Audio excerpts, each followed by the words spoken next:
এখনো 1 বছরও হয়নি, তার আগেই বন্ধ হয়ে গেছে বহু ঢাকঢোল পিটিয়ে উদ্বোধন হওয়া সুফল বাংলা প্রকল্পের গাড়ি। এই প্রকল্পের অধীন 8টি ভ্রাম্যমাণ গাড়ি পশ্চিম বর্ধমানের কাঁকসা ব্লকের বিভিন্ন এলাকায় ঘুরে চাষিদের কাছ থেকে উচিত মূল্যে টাটকা সবজি ক্রয় করত। সেই সবজি বিভিন্ন সবজি মান্ডি ছাড়াও সাধারণ ক্রেতাদের বাড়িতে বাড়িতে ন্যায্য মূল্যে বিক্রি করা হচ্ছিল। চলতি বছরের 22শে জানুয়ারি কলকাতার রেড রোডের একটি অনুষ্ঠান মঞ্চ থেকে মুখ্যমন্ত্রী মমতা বন্দ্যোপাধ্যায় উত্তর ও দক্ষিণবঙ্গের জন্য এই গাড়িগুলি ভার্চুয়ালি উদ্বোধন করেন। কিন্তু বছর না ঘুরতেই সেই গাড়িগুলি উধাও হয়ে গেছে কাঁকসা ব্লক থেকে। এই মুহূর্তে মাত্র 2টি গাড়িকে ব্লকের কোনো কোনো জায়গায় ঘুরে বেড়াতে দেখা গেলেও বাকি 6টি গাড়ি কোথায় গেল কেউ জানেন না।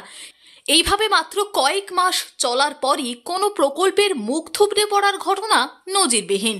কাঁকসা ব্লকের চাষিদের অভিযোগ, সুফল বাংলার ওই গাড়িগুলি না আসার ফলে তাঁরা পাইকারদের কাছে তুলনায় অনেক কম দামে তাদের উৎপাদিত সবজি বিক্রি করতে বাধ্য হচ্ছেন, যার ফলে তাঁরা আর্থিকভাবে ক্ষতিগ্রস্ত হয়ে পড়ছেন। তবে সুফল বাংলার গাড়ি চালক বাবর আলী বলেন, বেশ কয়েক মাস তাঁরা বিভিন্ন মান্ডিতে ঘুরেছেন, কিন্তু চাষিরা প্রয়োজন মতো সবজি দিতে পারছেন না। এই কারণেই এই প্রকল্পটি এইভাবে বন্ধ করে দিতে হয়েছে। এই ব্যাপারে বিরোধী দলের নেতানেত্রীরা সরকারি এই ত্রুটিপূর্ণ ব্যবস্থাপনার তীব্র কটাক্ষ করেছেন। সিপিআইএম নেতা পঙ্কজ রায় সরকার ও বিজেপির কাঁকসা ব্লক সহ সভাপতি ইন্দ্রজিৎ ঢালি উভয়েই সরকারি এই প্রকল্পটি বন্ধ হয়ে যাওয়ার তীব্র কটাক্ষ করেছেন। রাজ্যের পঞ্চায়েত ও গ্রামোন্নয়ন মন্ত্রী প্রদীপ মজুমদার বলেন, কি কারণে এই প্রকল্পটি এইভাবে বন্ধ হয়ে গেল তা তিনি খোঁজ নিয়ে উপযুক্ত ব্যবস্থা গ্রহণ করবেন। তাঁর আশ্বাস, গরিব চাষিদের সুবিধা দিতেই এই মানবিক প্রকল্প শুরু হয়েছিল। কোথায় সমস্যা হচ্ছে তা তিনি খতিয়ে দেখে ব্যবস্থা গ্রহণ করবেন। না এখন আসে না। আমাদের এমনি চাষ করা হয়, এমনি গ্রামের যে পাইকার থেকে দেওয়া হয়, দাম একটু যেভাবে আর কি করি সেভাবে একটু দাম করে দেওয়া হয়। ভালো দাম পান? না ভালো দাম পায় না। এমনি বাইরে গেলে বাইরে দাম থাকে, পাইকাররা পর্যন্ত আমাদের কাছ থেকে কিনে ডবল লাভ করে নেয়, কিন্তু আমরা দাম পাই না। তো এই গাড়িগুলো কেন আসছে না? কী করে জানবো? গাড়ি তো কই, আমাদের তো ওই বলেই নেই তো বাজারে। হ্যাঁ, এখান থেকে যায় এমনি আমাদের গ্রামগঞ্জের যে পাইকার তারা যায়। কি সবজি আপনারা বিক্রি করেন? আমাদের কপি, বেগুন, পালং শাক, মূলো, আলু এসব চাষ করি আমরা। তো সমস্যার মুখে পড়তে হচ্ছে। হ্যাঁ সমস্যা, হ্যাঁ চাষ করি। আবার আলু উঠে তখন আলু পাইকার থাকে না, সেরকম একজনা হয়তো রইলো, তাকে করে সেই যা দাম বলে তাই সেই দামে দিতে হয়। ক্ষতির মুখে পড়তে হয়। হ্যাঁ, ক্ষতির মুখেই পড়তে হয়। কী করবো, না দিলেও উপায় নেই, তখন কাঁচা ফসল রাখা যাবে না। আর এদিকে হিমঘর নেই? না, হিমঘর এখানে নাই। একবার সে সরকারকে বলি যে হ্যাঁ সে বিলাতি হয়েছিল, সে বলছে বলছে হ্যাঁ এখানে একটা হিমঘর করা হবে, বিলাতি আসলে এই নষ্ট হয়েছে সেগুলো রেখে আর করে সময় বেচতে পাওয়া যাবে। তো কই, আর তো হয় নাই। আপনাদের এলাকায় আছে? না, আমাদের এলাকায় আসে না। কতটা সমস্যা হয়? আমাদের সমস্যা সবজি বিচার সমস্যা, সব দিক থেকে সমস্যা। আমাদের সবজি মাঠে রয়েছে, আমাদের সে এইখান থেকে নিয়ে যেতে হলে দুর্গাপুর নিয়ে যেতে হয়েছে, আর গ্রামগঞ্জে হাটে দাম নাই, তা আমরা কী করে খাবো? আপনারা তাহলে এখান থেকে কাদেরকে বিক্রি করেন সবজিগুলো? সবজি গ্রামে 2-4টা পাইকার আছে, তারা নিয়ে যায়। দাম পান ভালো? না দাম ওই যে 30 টাকা মালটা 15 টাকা 10 টাকা দাম। কি চাইছেন আপনারা? আমরা চাইছি যে গাড়ি আসুক, মালগুলা দামে তুলে নিয়ে যাক, চাষিদের প্রফিট থাকবে। ওই গাড়ি আমাদের এখানে আসে নাই। তাহলে তো চরম সমস্যা। সমস্যা মানে চরম সমস্যা। কি নাম আপনার? আমার নাম উত্তম ঘোষ। কি সবজি আছে এখন? আমার কপি আছে, বেগুন আছে, আলু আছে, পেঁয়াজ আছে, পেঁয়াজ শাক। দুখানা গাড়ি চলছে, দুটো উপস্থিত আছে, একটা গাড়ি চলছে আর একটা গাড়ি স্টক আছে। আর বাকি গাড়িগুলো সব ট্রান্সফার হয়ে গেছে, সব ফেরত দিয়ে দেওয়া হয়েছে।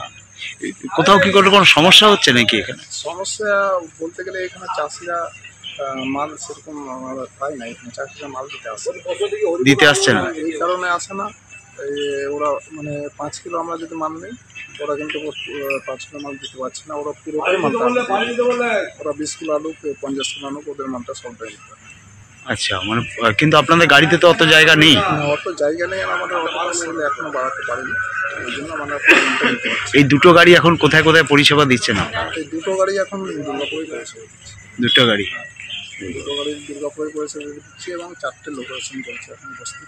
এটা আমি এই প্রথম আপনাদের কাছ থেকে শুনলাম, আপনাদের ধন্যবাদ জানাই এটা আমার নজরে আনার জন্যে।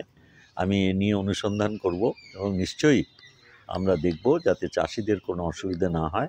হয়তো সাময়িকভাবে কোনো অসুবিধে হয়েছে সেটা আমি জানি না, আমি খোঁজ নিয়ে নেব এবং সর্বোপরি আমি কৃষক ভাই বোনেদের আশ্বস্ত করতে চাই যে আমরা সর্বতোভাবে মাননীয় মুখ্যমন্ত্রীর নির্দেশে আমরা সবসময় তাদের পাশে থাকি।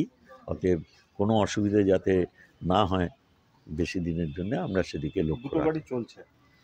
বাকিগুলো কেন চলছে না আমি খবর নেব, নিশ্চয়ই উৎপাদনে কোনো ঘাটতি ছিল সেই জন্য হয়তো চালাইনি। আমি জেনে নিই, আপনাদের কাছ থেকে জানলাম, আমি খবর নিয়ে নিশ্চয়ই ব্যবস্থা নেব। পশ্চিমবঙ্গ তো এখন প্রকল্প ঘোষণার রাজ্য হয়ে গেছে। গত জানুয়ারি মাসে রাজ্যের মাননীয় মন্ত্রী 8খানা সুফল বাংলার মোবাইল ভ্যান উদ্বোধন করলেন কিষাণ মান্ডি থেকে। সেগুলো এখন কোথায় রয়েছে কেউ জানে? তার কোথায় সেগুলো খোঁজ রাখে কেউ? উনি কথা দিয়েছিলেন পশ্চিম বর্ধমানের সমস্ত কৃষকদের কাছ থেকে তাদের উৎপাদিত ফসল ক্রয় করে মানুষকে সুলভ্য মূল্যে সেগুলো সরবরাহ করবেন। সেগুলো তো দেখতেই পাইনি কোনোদিন রাস্তায়। এই রাজ্য এখন শুধু প্রকল্প ঘোষণার রাজ্য পরিণত হয়েছে। প্রকল্প ঘোষণা হয়, তার বাস্তব রূপায়ণ জনগণ আমরা কেউই দেখতে পাই না। এই সরকারটা তো ফোরেদের সরকার, এই সরকারটা তো চাষি শ্রমিক তাদের সরকার নয়। এই সরকারটা ফোরেদের সাহায্য করার জন্যই এই ধরনের প্রকল্প বন্ধ করে দেয়। আর এই প্রকল্পগুলো উদ্বোধন করে কেন? বিভিন্ন পত্রিকায় নিজের মুখ দেখাতে হবে বলে। 8টা গাড়ি চলতো, কটা গাড়ি আছে? একটা গাড়ি নাকি আছে শোনা যাচ্ছে। 6টা গাড়ি কোথায় গেল? এই যে মাতৃযান নামে একটা প্রকল্প চালু করেছিল, সে মাতৃযানে হচ্ছে যে গর্ভবতী মহিলাদের যাওয়ার কথা। দেখুন মাতৃযান হচ্ছে যে বিভিন্ন জায়গাতে অন্য কোনো কোম্পানিকে দিয়ে দিয়েছে, তাতে সব পেশেন্ট যাচ্ছে, গর্ভবতী মহিলারা সময় হচ্ছে মাতৃযান পাচ্ছে না। সুফলে বাংলা আসলে কুফলে বাংলায় পরিণত হয়েছে। এই কুফলে বাংলার প্রকল্প দিদিমণি যতদিন থাকবেন এই বাংলা কুফলে ভুগবে।